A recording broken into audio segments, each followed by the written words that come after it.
কথা বলছি, এই সত্য কথা পছন্দ হয় না।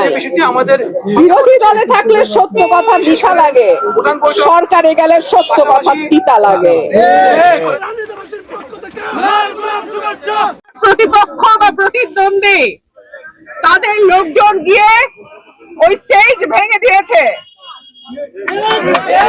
এবং আজকে বাধ্য হয়ে আমি আপনাদের দরজায় দরজায় গেছি, শেষমেশ গাড়ির উপরে দাঁড়িয়ে বক্তৃতা দিচ্ছি। আসসালামু আলাইকুম দর্শক, রাজনীতিতে উত্তেজনা আরো বেড়ে চলেছে। বিএনপি নেত্রী রুমিন ফারহানার উপর অভিযোগ ঘিরে দেশ জুড়ে শুরু হয়েছে আলোচনা। প্রত্যক্ষদর্শীদের দাবি, একটি কর্মসূচি ঘিরে বিশৃঙ্খলার মধ্যেই এই ঘটনা ঘটে। তবে এখনো এ বিষয়ে প্রশাসনের পক্ষ থেকে বিস্তারিত নিশ্চিত করা হয়নি।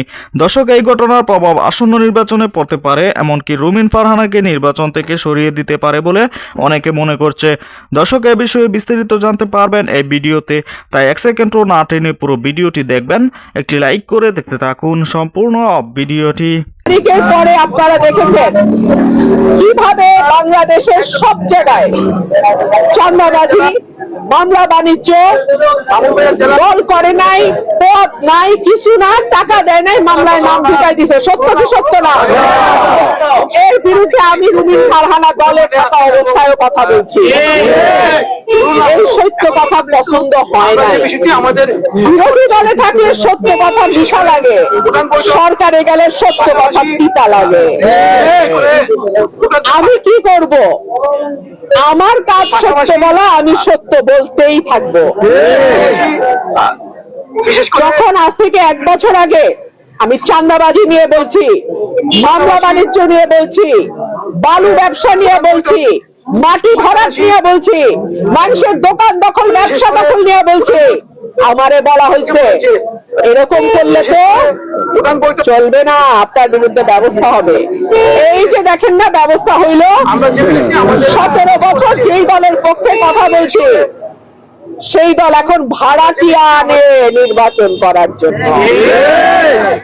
লজ্জা লজ্জা। রাজনীতির মজা হইল আজকে ক্ষমতা তো কালকে বিরোধী, কালকে বিরোধী তো আজকে ক্ষমতা। ক্ষমতায় গেলে সত্য কথা যদি হজম না হয় তাহলে কেমনে হবে? সত্য কথা যারা বলে তাদের কথা শুনে শিক্ষা নিলে দলেরও উপকার হয়, মানুষের উপকার হয়, দেশেরও উপকার হয়। আপনাদের কাছে অনেকেই বলবে উনি তো সরকারি দলের এমপি হবে না, উনি হবে স্বতন্ত্র, তাহলে উন্নয়ন হবে কেমনে? হাসিনার মতন এত শক্তিশালী শাসকের বিরুদ্ধে যদি একা আওয়াজ তুলতে পারে, তো আর কোন সরকার তো দুর্ভাগ, আর কোন সরকার তো দুর্ভাগ। সত্য এবং সতের সঙ্গে আল্লাহর সাহায্য থাকে, আর যেখানে মালিকের সাহায্য থাকে দুনিয়ার কোন শক্তি তাকে পরাজিত করতে। আপনাদের দোয়া, ভালোবাসা আগে যেমন পাইছি আগামীতেও চাই। আশা করি আপনারা আমার সঙ্গে থাকবেন, ইনশাআল্লাহ। আমি আপনাদের সঙ্গে ছিলাম, আছি, থাকবো। আল্লাহ যদি আমাকে আপনাদের এমপি নির্বাচিত করে, বাঞ্ছারামপুরের এমপির সাহায্য কি নিয়ে আমার চলতে হবে? কেউ যদি এই কথা বলে আপনাদের ভোটে আমি এমপি হলে ওনার অধীনে কাজ করব, তেনার অধীনে কাজ করব, সেটা কেমন এমপি? সেটা কোনো স্বাধীন এমপি? সেটাকে এমপি বলে? মানে বড় হুজুরে যদি হ্যাঁ কয় তবেই ছোট হুজুর নড়বে। এরকম এমপি কি আপনারা চান? ভোট দিবেন আপনারা, এমপি বানাইবেন আপনারা, আর ছোট হুজুর চায় থাকবে বড় হুজুরের দিকে। কেমন হবে? এটা চান আপনারা? আমার শক্তি, আমার কোন দলের শক্তি নাই, আমার কোন দলের কমিটি নাই, কিন্তু আজকে আমার এক ডাকে এতগুলো মানুষ, এইটা হলো মহব্বত, ভালোবাসা। এই ভালোবাসা আপনাদের যে আমার প্রতি, এই ভালোবাসা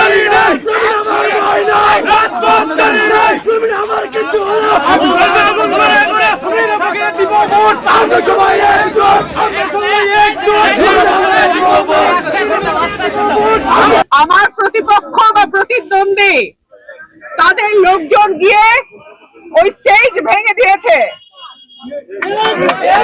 এবং আজকে বাধ্য হয়ে আমি আপনাদের দরজায় দরজায় গেছি, শেষমেশ গাড়ির উপরে দাঁড়িয়ে বক্তৃতা দিচ্ছি।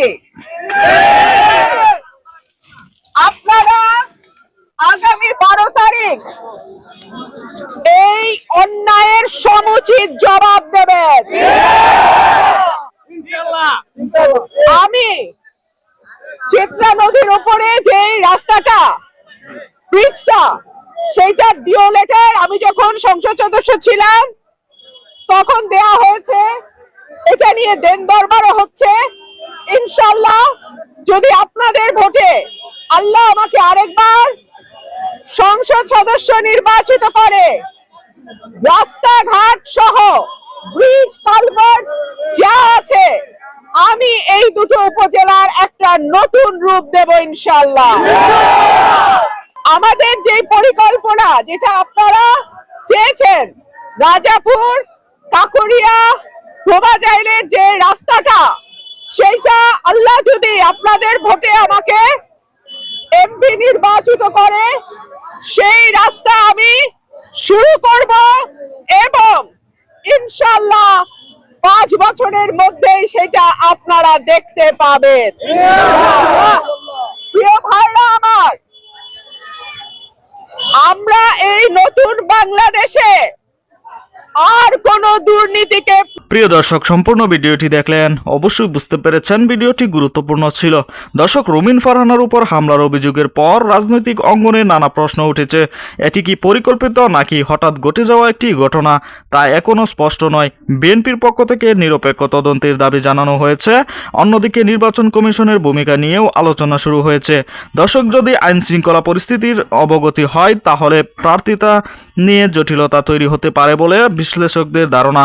তবে চূড়ান্ত সিদ্ধান্ত নির্ভর করবে তদন্ত রিপোর্ট ও কমিশনের পরবর্তী পদক্ষেপের উপর। দর্শক, এ বিষয়ে আপনাদের কি মতামত তা অবশ্যই কমেন্ট করে জানাবেন এবং পরবর্তী আপডেট পেতে চ্যানেলটিকে এখনই সাবস্ক্রাইব করে রাখুন। এই মুহূর্তে বিদায় নিচ্ছি, দেখা হবে পরবর্তী কোনো ভিডিওতে। সে পর্যন্ত ভালো থাকুন, সুস্থ থাকুন। আসসালামু আলাইকুম।